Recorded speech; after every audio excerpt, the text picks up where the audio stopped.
ancient statues, those faded pages you may have once glanced at without a second thought.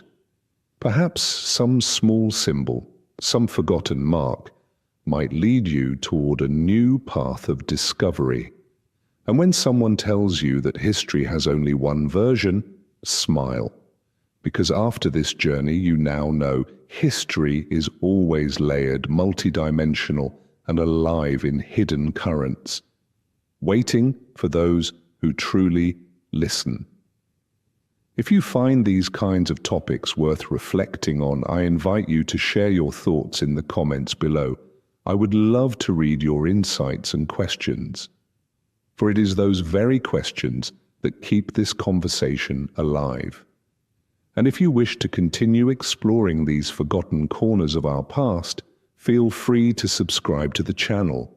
There are many more deep, thought-provoking stories still waiting to be told, because history does not die. It waits for someone to bring its light forth once more. Hey guys, tonight we begin a journey into one of history's most elaborate deceptions. A con game so masterful, so perfectly disguised, that it fooled entire civilizations for over 1,000 years. Picture this. What if I told you that every fairy tale ending you've ever believed in, every romantic royal wedding you've swooned over, was actually part of the greatest scam in human history? What if those beautiful princess gowns were really chains, and those golden crowns were actually price tags? Tonight, we're pulling back the velvet curtain on medieval royal marriages, and I promise you, what you're about to discover will change how you see every Disney movie forever. Now, before we dive into this royal rabbit hole together, I'd love it if you could hit that like button, but only if tonight's story truly captivates you. And hey, if you're someone who loves uncovering the hidden truths behind history's most beautiful lies, that subscribe button is calling your name. I'm genuinely curious. Are you listening to this tucked in bed? Maybe with a cup of tea? Or perhaps you're taking a late night walk under the stars? Drop a comment and let me know where this story finds you tonight. Your stories always make my day. Now, dim those lights, get comfortable, and let's step back in time together and You know, we live in an age where we complain about dating apps.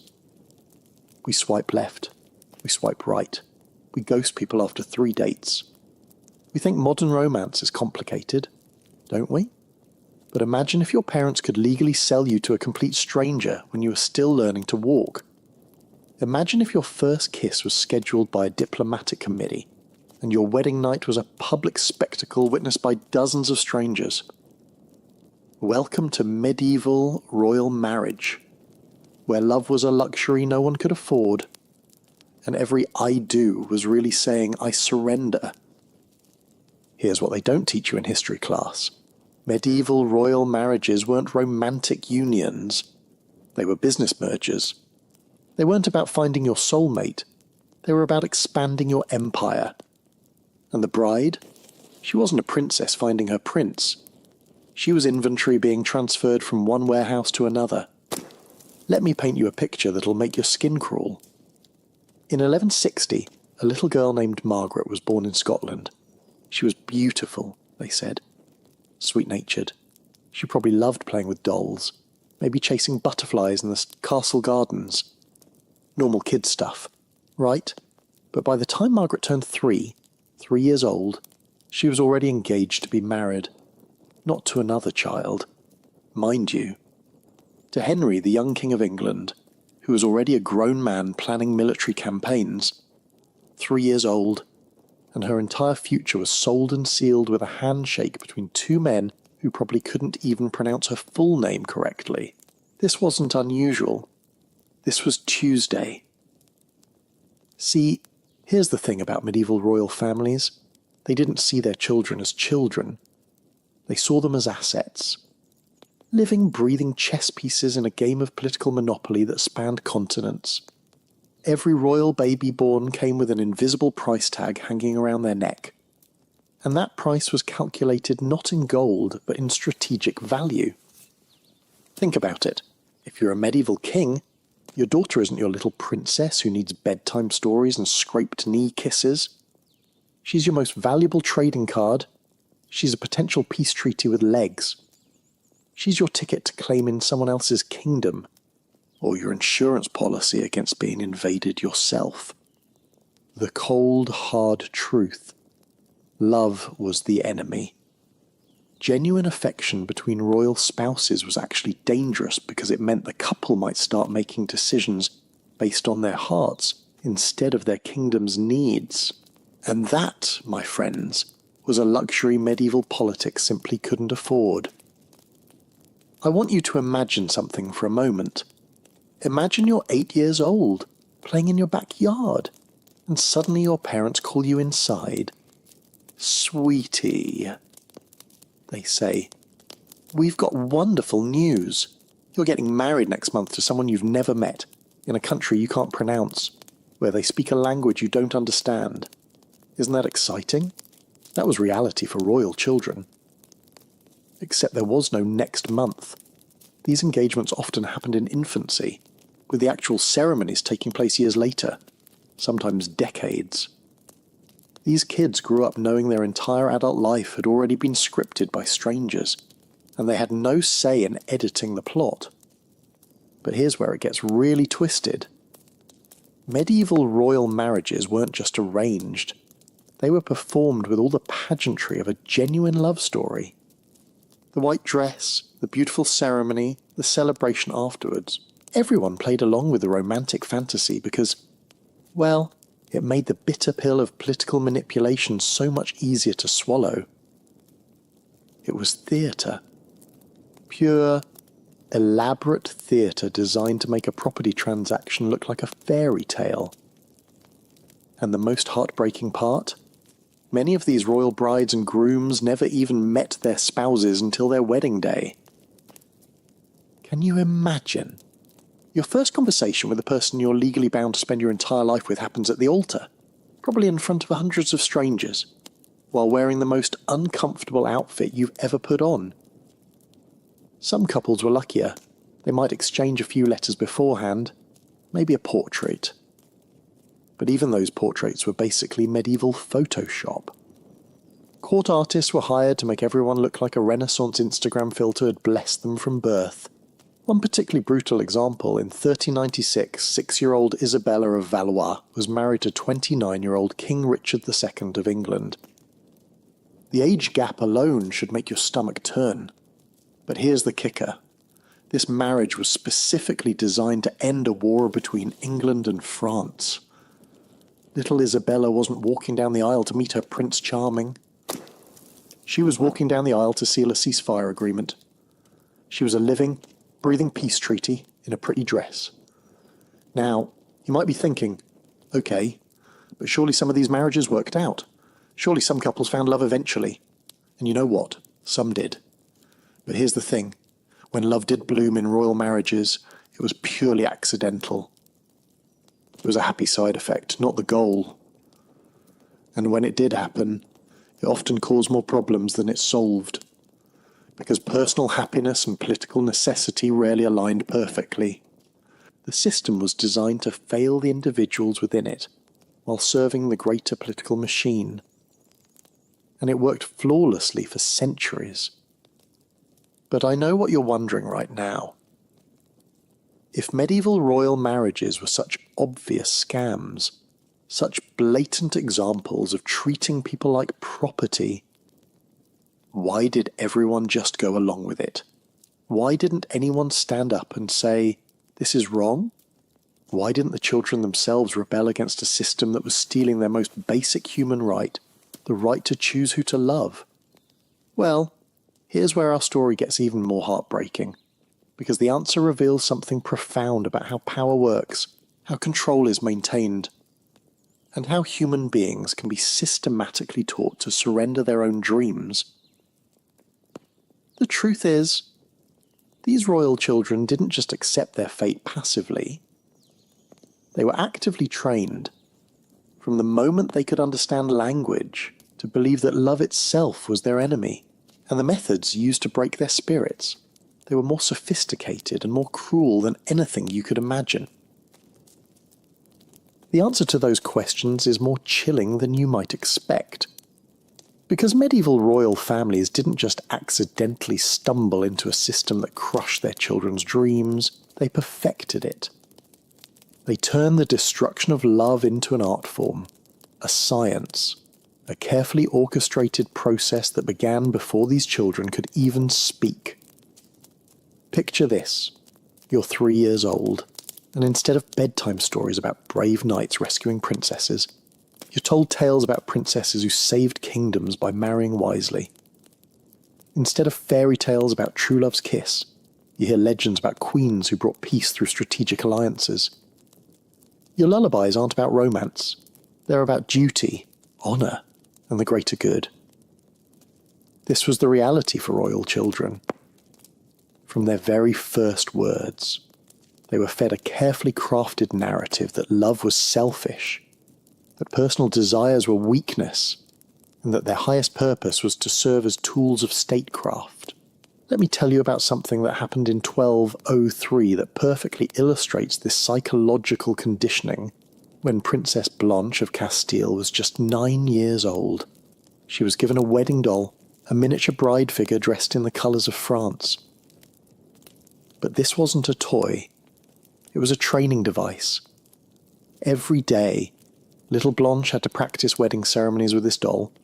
She'd rehearse walking down imaginary aisles, saying imaginary vows to imaginary grooms. She'd practice the perfect curtsy, the perfect smile, the perfect expression of grateful submission. She was literally playing house, except the house was a political prison, and she was rehearsing for her own captivity. The genius of this system, and yes, I'm using the word genius in the most twisted way possible, was that it made the children complicit in their own emotional destruction. They weren't just victims. They were trained to be enthusiastic participants in their own sacrifice. But here's where it gets even more sophisticated. Medieval royal courts developed what we might call love substitutes, elaborate rituals and relationships designed to fulfill a child's need for affection while keeping them safely away from anything resembling romantic autonomy. Royal children were surrounded by what they called courtly love, a stylized, theatrical form of romance that was all performance and no substance. Young princes would write poems to ladies of the court. Young princesses would receive flowers and songs from noble admirers. It looked like romance. It felt like romance. But it was completely safe because everyone understood it was just a game. It was like giving a hungry person a plastic apple. It satisfies the visual craving without providing any actual nourishment. Princess Eleanor of Brittany wrote in her diary, which survived in a convent archive, about her confusion over these courtly rituals. "Today Sir Geoffrey brought me roses and spoke of my beauty," and she wrote, "but Mother explained that this is not love, merely practice for the real duties that await me." I wonder why we must practice something we are never meant to truly experience. She was 12 when she wrote that. 12 years old, and already grappling with the cognitive dissonance of a system that taught her to perform love while forbidding her to feel it. But you know what's absolutely heartbreaking? Some royal children became so skilled at these emotional performances that they lost track of their own authentic feelings. They became method actors in the tragedy of their own lives, so good at pretending to be content that they sometimes convinced themselves it was real. Take Prince John of England. Yes, the same John who would later become King John of Robin Hood fame. As a child, he was considered a model royal son because he enthusiastically embraced his arranged engagements. He wrote beautiful letters to his intended brides, expressed excitement about his future marriages, and publicly praised the wisdom of his parents' choices. But private letters discovered centuries later in monastery archives tell a different story. John suffered from what we'd now recognise as severe anxiety and depression. He had nightmares about his wedding day, panic attacks during marriage negotiations, and wrote desperate, coded messages to his tutors begging for escape from this golden cage. The boy who appeared to be the perfect, grateful royal son was actually screaming for help in a language no one bothered to learn. And here's what really gets me. The adults around these children genuinely believed they were being kind. They thought they were protecting their sons and daughters from the chaos of emotional choice. Medieval philosophy taught that strong emotions were literally dangerous to one's health and soul. Love, they believed, made people irrational, unpredictable, and therefore unfit to rule. King Louis VII of France wrote in a letter to his brother, "I save my children from the burden of passion, as I would save them from plague or poison. Better they should live in peace without love than die in chaos with it." He wasn't being cruel. He was being what he thought was protective. But what he didn't understand was that by removing love, he wasn't creating peace. He was creating a different kind of chaos. The chaos of living a life that never felt fully real. Now, you might be wondering, didn't any of these children fight back? Didn't anyone refuse to go along with the program? And here's where our story takes a fascinating turn. Because some did rebel. But their rebellions revealed just how deeply the system had infiltrated their psyches. When royal children did resist their arranged marriages, they rarely argued for the right to choose their own partners. Instead, they asked for better arranged marriages, or they begged to enter religious life where marriage could be avoided altogether. They'd been so thoroughly convinced that love was impossible for people like them that they couldn't even imagine it as an option worth fighting for. Princess Constance of Antioch provides a perfect example. In 1130, at age 15, she staged what historians call the most dramatic royal rebellion of the 12th century. She barricaded herself in her chambers, refused to eat, and declared she would never submit to matrimonial slavery. Sounds like a love rebellion, right? But when negotiators finally got her to explain her demands, she wasn't asking for the right to marry for love. She was asking for the right to choose which strategic marriage would best serve her kingdom's interests. She'd been so thoroughly trained to think politically that even her rebellion was framed in terms of statecraft. She literally couldn't conceive of marriage as anything other than a political transaction. The system had succeeded in making her forget that any other kind of union was even possible. But here's what the royal families didn't count on. Human nature is remarkably stubborn. Love, it turns out, is like water. If you try to block it completely, it finds the most unexpected ways to seep through the cracks. And when it does break through in a medieval royal court, the results could be absolutely explosive. Some princes and princesses did fall in love deeply, desperately, dangerously in love. And when that happened, they faced a choice that would define not just their own lives, but the entire course of European history: surrender to the system that had shaped them since birth, or risk everything for the radical act of choosing their own hearts. As we're about to discover, when royal love became rebellion, it didn't just change individual lives. It toppled kingdoms, started wars, and rewrote the very rules of power itself. Because it turns out that love, when it's been suppressed long enough, doesn't just whisper when it finally breaks free, and it roars. And medieval Europe was about to learn just how loud that roar could be. That roar we talked about, it first echoed through the stone halls of Windsor Castle on a cold February morning in 1464, when 18-year-old King Edward IV of England did something so shocking, so absolutely unthinkable, that it sent tremors through every royal court in Europe. He fell in love. Real, genuine, head over heels, can't eat, can't sleep love. And then he did something even more scandalous. He acted on it. Edward was supposed to marry a French princess. The negotiations had been going on for months. Treaties were being drafted. Dowries calculated. But Edward had a problem. He'd met Elizabeth Woodville, a widow with 2 children who was absolutely, completely, politically useless to him. She couldn't bring him a single acre of land, not one military alliance, not even a decent trade agreement. She was just beautiful and kind. And when she laughed at his jokes, He felt something he'd never experienced before, the pure, terrifying joy of being liked for himself, not for his crown.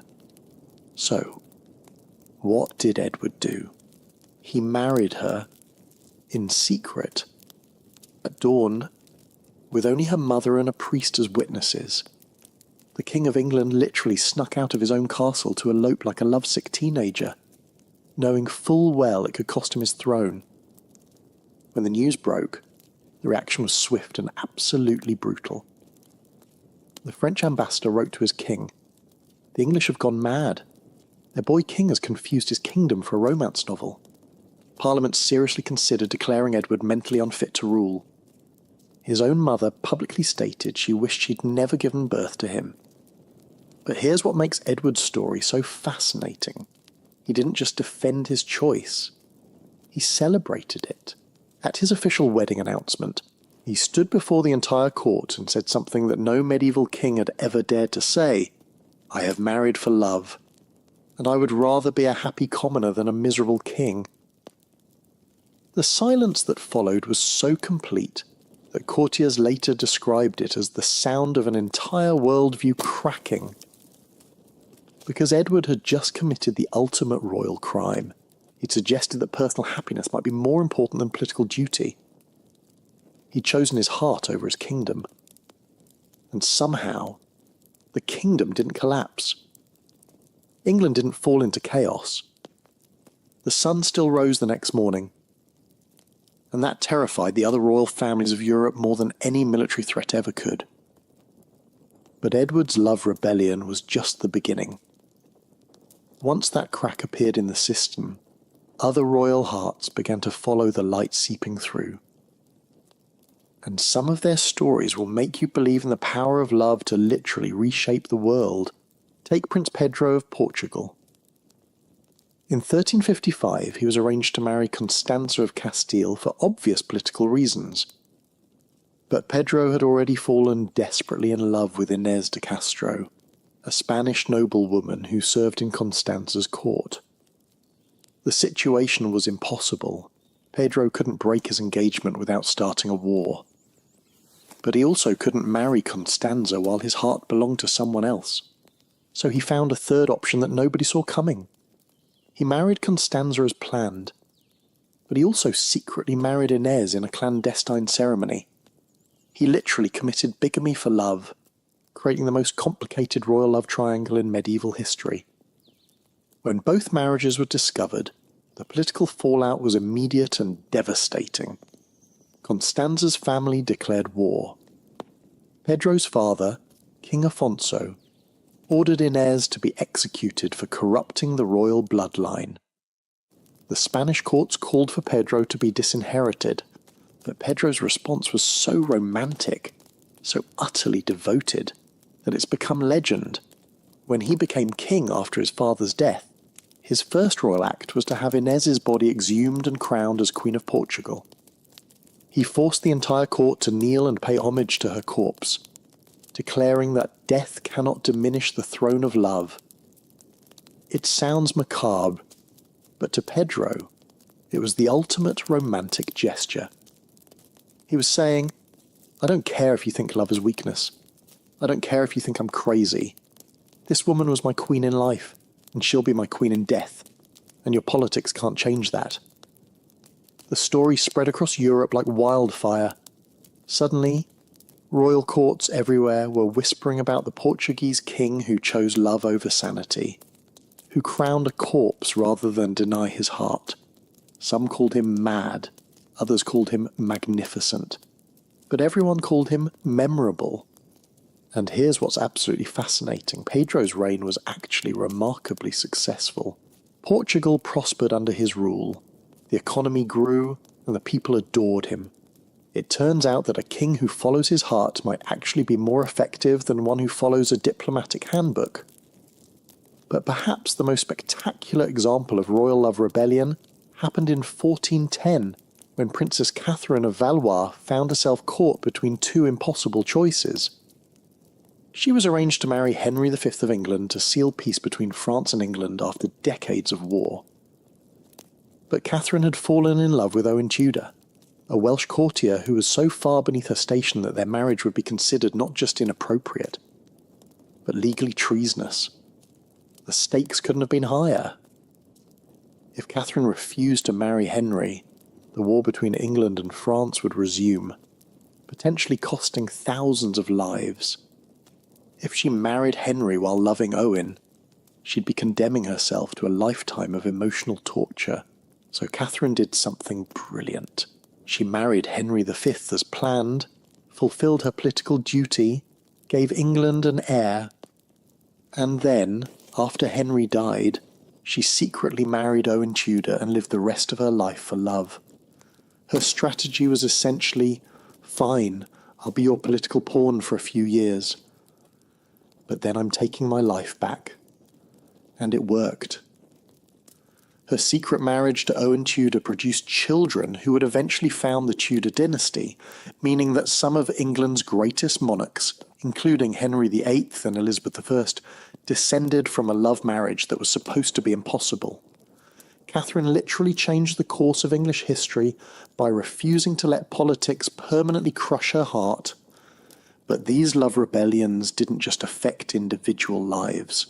They started a revolution in how medieval society thought about marriage, choice, and the relationship between personal happiness and social duty. Because when royal children started choosing love over politics, it sent a message to every other young person in the kingdom. Maybe you don't have to accept the life other people plan for you either. Suddenly, merchant families were allowing their children more say in marriage choices. Noble houses were considering compatibility alongside dowries. The idea that love might be a legitimate factor in life, decisions started spreading through medieval society like a love song. But the established powers didn't give up without a fight. The more royal children rebelled for love, the more elaborate and cruel the system's responses became. And what happened next reveals just how far medieval institutions would go to maintain control over young hearts. Because if you think the training we talked about earlier was intense, wait until you hear about the lengths royal families went to when they realised their children were starting to fight back. The countermeasures they developed were so sophisticated, so psychologically devastating that they make modern propaganda look like amateur hour. And the children caught in this escalating war between love and power, they were about to face choices that no human being should ever have to make. Those impossible choices began to materialise almost immediately after Edward IV's love rebellion sent shockwaves through medieval Europe. The royal establishments across the continent realised that they were facing their worst nightmare. Their carefully constructed system was beginning to crack, and love was seeping through those cracks like water through a dam. Their response was swift, systematic, and absolutely ruthless. Welcome to what I call the medieval dating app from hell. Except this wasn't about finding love. It was about preventing it so thoroughly that royal children would never even dream of Edward IV's rebellion. You see, the old system had a fatal flaw. It allowed royal children to meet potential love interests at court, at ceremonies, during diplomatic visits. Those chance encounters, those stolen glances across a banquet hall, those conversations during a dance, they were creating exactly the kind of emotional connections that led to disasters like Edward's secret wedding. So the royal families got creative. Terrifyingly creative. In 1470, just 6 years after Edward's scandalous marriage, the French court implemented what they called the Portrait Protocol. From that point forward, royal children weren't allowed to meet their intended spouses until the actual wedding day. Instead, they would be shown painted portraits and given written descriptions of their future partners. But here's where it gets diabolical. These portraits were essentially medieval propaganda pieces designed to make the children fall in love with the political arrangements rather than actual people.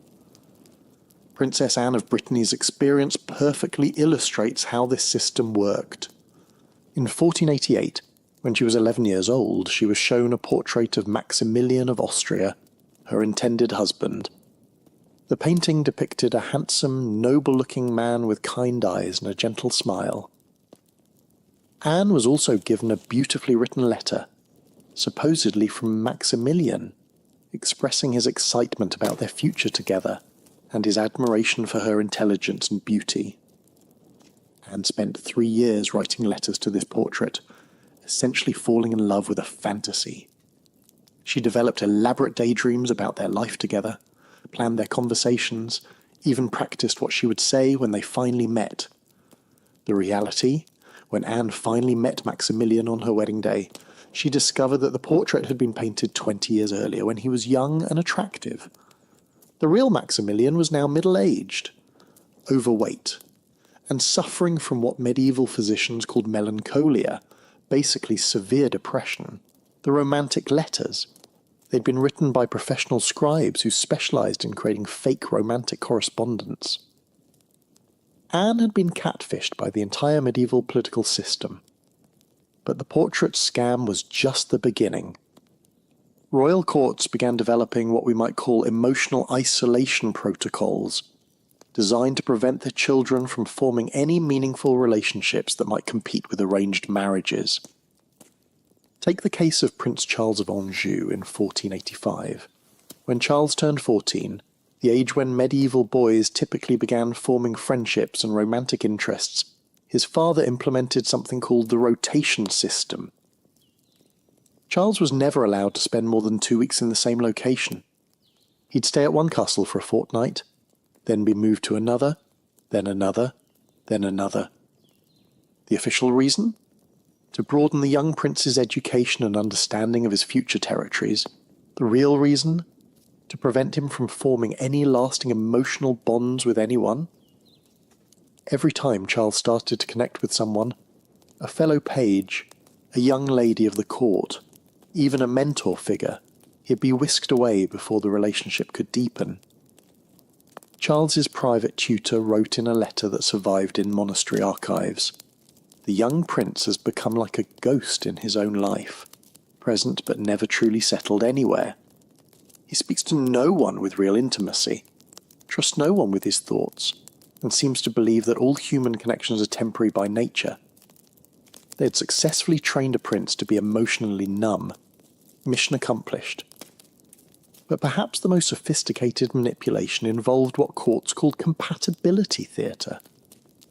This was the practice of staging elaborate romantic scenarios to make arranged marriages feel like love stories. Here's how it worked. Let's say Princess Isabella was arranged to marry Prince Ferdinand. Months before they met, both children would be told carefully crafted stories about their destined partner. Isabella would hear about Ferdinand's bravery, his kindness, his noble character. Ferdinand would hear about Isabella's beauty, her wit, her gentle nature. Then, when they finally met, the meeting would be orchestrated to feel magical and spontaneous. They'd accidentally encounter each other in a garden. Ferdinand would happen to recite poetry that Isabella had been told was his favourite. Isabella would coincidentally be wearing a colour that Ferdinand had supposedly mentioned loving. Every conversation was scripted. Every spontaneous moment was planned. Every shared interest was artificially manufactured. The children weren't falling in love with each other. They were falling in love with an elaborate theatrical production.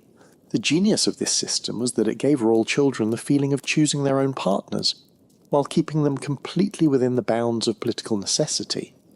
They felt like they were experiencing real romance, while actually being manipulated more thoroughly than ever before. Princess Joanna of Castile fell victim to perhaps the most elaborate version of this scam in 1496. She was told that her arranged marriage to Philip of Burgundy had been postponed indefinitely due to political complications. Meanwhile, she began receiving anonymous love letters from a mysterious admirer who seemed to understand her perfectly, who shared her interests in music and poetry, who made her feel seen and valued for who she truly was. Joanna fell deeply in love with her anonymous correspondent. She spent months writing passionate responses, sharing her deepest thoughts and dreams. She felt like she was experiencing the kind of pure spiritual connection that transcended political arrangements. Then, on her wedding day, she discovered that Philip of Burgundy had been her mysterious correspondent all along. The entire romance had been a setup designed to make her political marriage feel like a love story. Joanna's reaction reveals just how psychologically devastating these manipulations could be. Instead of feeling grateful for the elaborate effort to help her love her arranged husband, she felt betrayed and violated. In her diary, she wrote, "They have stolen not just my choice, but my very capacity to trust my own feelings. How can I believe in any emotion when I know it might be another performance designed for political purposes?" She had been so thoroughly manipulated that she could no longer distinguish between authentic feelings and manufactured ones. But you know what's absolutely fascinating? Even these sophisticated psychological manipulations couldn't completely crush the human spirit's need for authentic connection. Some royal children began developing what we might call emotional resistance strategies. They created secret languages, hidden friendships, covert ways of maintaining real human connections despite the system's attempts to isolate them. Some princesses would communicate their true feelings through flower arrangements. A yellow rose meant "I'm lonely." White lilies meant "I'm afraid." Red poppies meant "I remember what real love feels like." Some princes developed elaborate coded correspondence systems, writing letters that looked like formal diplomatic communications but actually contained personal messages hidden in specific word choices and letter spacing.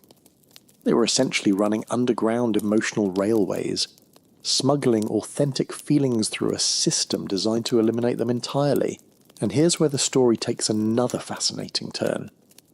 Because as these medieval dating app manipulations became more sophisticated, they started to backfire in unexpected ways. The royal children who were being most heavily controlled began to develop something the system hadn't anticipated. They became expert at detecting lies, manipulation, and emotional fraud. They had been so thoroughly trained to recognize fake romance that they became incredibly skilled at identifying the real thing when it appeared. And when that happened, when a genuinely authentic connection broke through all the elaborate defenses, well, let's just say that a royal child who spent their entire life surrounded by emotional fakery knows the value of the real thing when they find it, and they're willing to risk everything to protect it. When that real thing finally appeared, it created some of the most legally complex and financially devastating documents in medieval history. Because here's what nobody talks about when they romanticize royal weddings. The paperwork behind these marriages was more complicated than modern corporate mergers, and infinitely more binding. Let me show you just how insane these marriage contracts really were by walking you through one that almost started World War Medieval. In 1469, the marriage contract between Isabella of Castile and Ferdinand of Aragon wasn't just a wedding agreement. It was a 47-page legal document that essentially redesigned the map of Spain. And when I say 47 pages, I'm talking about dense, handwritten medieval script that would make modern tax law look like a children's book. Page 1 covered the basics. Who was marrying whom, when, and where. Pages 2 through 15 dealt with the dowry, but this wasn't just here's some golden land. Isabella's dowry included entire cities, trading routes, mining rights, fishing territories, and something called future conquest rights, which basically meant Ferdinand would own half of any land Isabella might conquer later in life. Talk about ambitious wedding planning. But pages 16 through 31, that's where things got really wild. These pages covered what we might call genetic futures trading, detailed specifications about which children would inherit what, how many sons needed to be produced to secure the alliance. What would happen if Isabella died in childbirth? What would happen if Ferdinand died in battle? And even contingency plans for what would happen if both of them died, but left pregnant mistresses. Yes, you heard that right. Medieval marriage contracts included provisions for hypothetical children from extramarital affairs. They were planning for infidelity before the couple had even said, "I do." Pages 32 through 40 covered military obligations.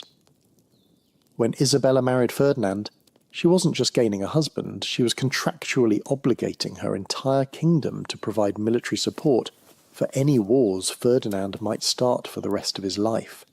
Ferdinand, in turn, was legally bound to defend Isabella's territories, even if it meant bankrupting his own kingdom. Imagine signing a marriage certificate that automatically enrolled your entire family in your spouse's future fights. Honey, I love you so much I'm willing to commit my father's army to whatever conflicts you might stumble into over the next 40 years. And the final 15 pages? Those dealt with what medieval lawyers called dissolution impossibilities, essentially an encyclopedia of reasons why this marriage could never ever be undone, no matter what happened. Adultery, incompatibility, religious differences, political disagreements. Even if one spouse tried to assassinate the other, none of it mattered. The contract was more permanent than death itself. But here's what makes Isabella and Ferdinand's contract absolutely fascinating. It was considered relatively simple by medieval standards. Let me tell you about the marriage contract that nearly broke the medieval legal system entirely. In 1453, Margaret of Anjou's marriage to Henry VI of England required a team of 12 lawyers working for 8 months just to draft the agreement. The final contract was 89 pages long and included provisions so complex that they're still being debated by legal historians today. Margaret's dowry wasn't just property, it included what the contract called theoretical territories, meaning land that didn't exist yet but might be conquered in the future. Henry VI was essentially agreeing to marry Margaret in exchange for the possibility that maybe someday her family might win some wars and give him the hypothetical spoils. It was like getting married for Bitcoin when Bitcoin was still just a sketch on someone's napkin. But the truly insane part was the emotional performance clauses. Margaret's contract legally required her to appear happy in public, to speak positively about Henry in all correspondence, and to demonstrate marital affection in accordance with royal dignity at all public functions. They literally wrote mandatory happiness into the marriage contract. Margaret could be miserable in private, but her public joy was a legal obligation with specific financial penalties for non-compliance. The contract specified that if Margaret appeared melancholy, sullen, or insufficiently enthusiastic at public events more than 3 times per year, Henry's family could demand financial compensation from her dowry. They essentially put a price tag on fake smiles. Imagine having your emotional performance monitored by lawyers and accountants. Sorry, Your Majesty, but you've exceeded your annual sadness quota.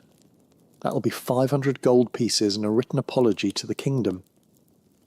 Now, you might be thinking these contracts were just extreme examples from particularly dysfunctional royal families. But the truth is, every single royal marriage in medieval Europe involved similarly complex negotiations. The difference was just how openly they acknowledged the business nature of the transaction.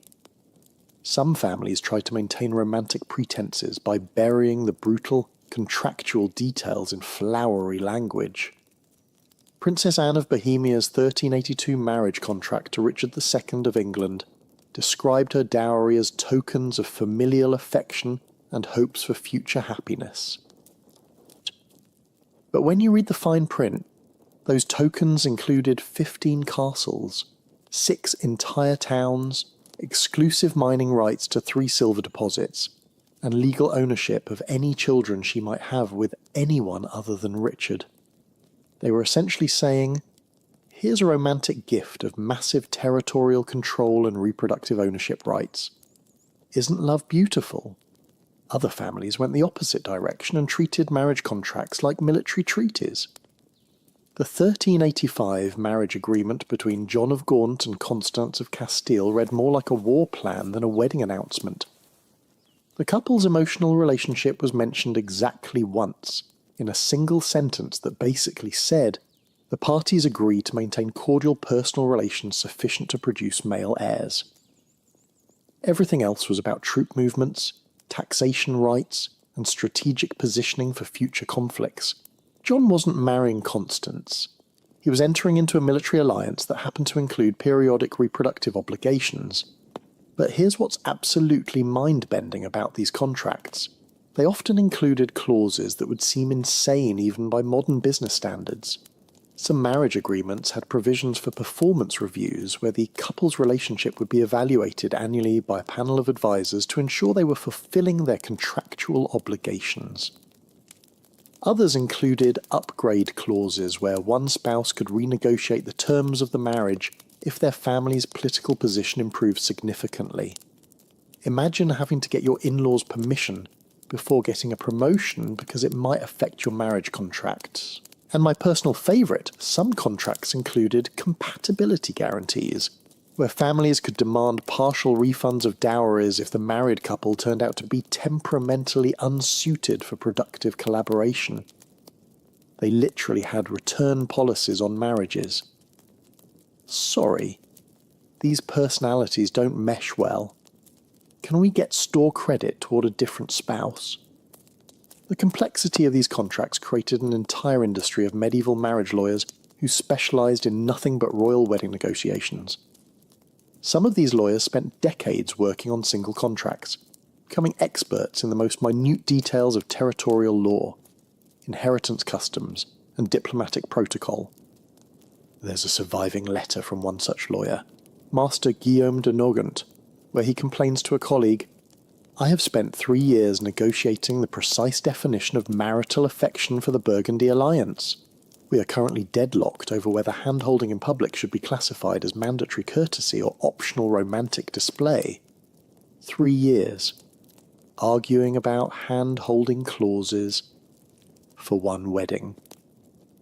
But perhaps the most revealing aspect of these contracts was how they handled the possibility of love developing between the spouses. Most agreements included specific provisions about what would happen if the couple actually started to care about each other. Some contracts prohibited emotional attachment entirely, treating love as a breach of contract that could void the entire arrangement. Others allowed for controlled affection, but specified that romantic feelings could never supersede political obligations. And a few particularly paranoid families included love detection protocols, where the couple would be monitored for signs of genuine attachment that might interfere with their strategic decision-making. They were so afraid of love that they hired people to watch for it and eliminate it if it appeared. Medieval marriage contracts didn't just ignore love, they actively worked to prevent it. But here's what all these elaborate legal machinations couldn't account for: human creativity in the face of impossible restrictions. Because when you make love illegal, people don't stop loving, they just get more creative about how they express it. And the creative solutions some royal couples developed to maintain authentic connection within these contractual prisons, they were so ingenious, so romantic, and so dangerous that they threatened to bring down the entire system from the inside. Now, I need to tell you about one of the most bizarre and frankly disturbing practices in medieval royal marriage history. Something so strange that when I first read about it in historical archives, I thought it had to be a joke. But it wasn't. This was completely real, completely legal, and completely insane. Welcome to the world of proxy weddings, where royal marriages were so political that the bride and groom didn't even need to be in the same country, or sometimes even the same continent, to get married. Picture this. You're a medieval princess, maybe 14 years old, standing in a beautiful cathedral wearing your finest gown. There's music, flowers, hundreds of witnesses, all the pageantry of a royal wedding. You walk down the aisle, you say your vows, you even exchange rings with your new husband, except your husband isn't there. Instead, you're marrying his representative, usually some random duke or ambassador who's literally standing in for the actual groom. You're promising to love, honour, and obey a man you've never met, represented by a stranger who might not even know your husband's first name. This wasn't a rare occurrence. This was standard operating procedure for medieval royal marriages. In fact, Proxy weddings were so common that the Catholic Church had to develop specific rules about how to make them legally binding. Let me tell you about the most absolutely ridiculous proxy wedding in medieval history. In 1396, 6-year-old Princess Isabella of Valois was married to 29-year-old King Richard II of England. But here's the kicker. Richard was busy fighting a war in Ireland and couldn't make it to the ceremony. So who stood in for the King of England at his own wedding? The Earl of Nottingham, a man who had never met Richard personally and had been chosen for the job literally because he was the right height to make the ceremony look visually appropriate. Isabella, who was 6 years old, stood next to this complete stranger and promised to be a faithful wife to a man she wouldn't meet for another 3 years. The Earl of Nottingham, wearing Richard's colours, slipped a ring onto this child's finger and kissed her cheek to seal the deal. And here's the most insane part. This marriage was considered completely legal and binding. Isabella was officially the Queen of England based on a ceremony where the groom was represented by someone who was essentially a well-dressed stranger hired for the day. It was like getting married through a temp agency. But proxy weddings could get even weirder. Some ceremonies involved what medieval law called symbolic consummation, a ritual designed to make the marriage legally complete even though the actual husband was hundreds of miles away. In 1420, Princess Catherine of Valois was married by proxy to King Henry V of England. During the ceremony, Catherine was required to lie on a bed while the proxy groom, the Duke of Bedford, placed his leg on top of the covers next to her. This bizarre ritual was supposed to symbolically represent the marriage being consummated, making it legally unbreakable under church law. Imagine explaining that to your therapist. Well, I married a king I'd never met, represented by his brother, who put his leg on my bed while 3 bishops watched and took notes. The whole thing was so surreal that Catherine later wrote in her diary, "Today I became wife to a stranger through the leg of another stranger while surrounded by men in robes who assured me this made perfect sense according to God's law." But here's where proxy weddings reveal something truly dark about medieval royal marriages. They made it crystal clear that the bride's consent was completely irrelevant. These ceremonies could happen without any input from the people actually getting married. Princess Joan of Navarre discovered this in the most traumatic way possible in 1419. She woke up one morning to discover that she'd been married by proxy the night before without her knowledge. Her father had arranged the ceremony, chosen a proxy, and completed the entire wedding while Joan slept in the next room. When she was informed that she was now officially married to Duke John of Brittany, Joan asked the logical question, "Can I meet my husband before I have to start living with him?" The answer was no. Joan was told that meeting her husband before joining him in Brittany would be inappropriate, since she was now a married woman and needed to maintain proper dignity. So Joan was shipped off to Brittany to begin married life with a man whose face she had never seen, whose voice she had never heard, whose personality was a complete mystery to her. Her first conversation with her husband happened when she arrived at his castle and introduced herself as his wife. "Hello, I'm Joan, your wife. Apparently we got married last week." Surprise! But perhaps the most elaborate proxy wedding scam involved Princess Margaret of Scotland in 1469. Margaret was arranged to marry Charles the Bold of Burgundy, but Charles was notorious for being, well, completely insane. His own family was embarrassed by his erratic behaviour, and several previous marriage negotiations had fallen through when potential brides' families discovered just how unstable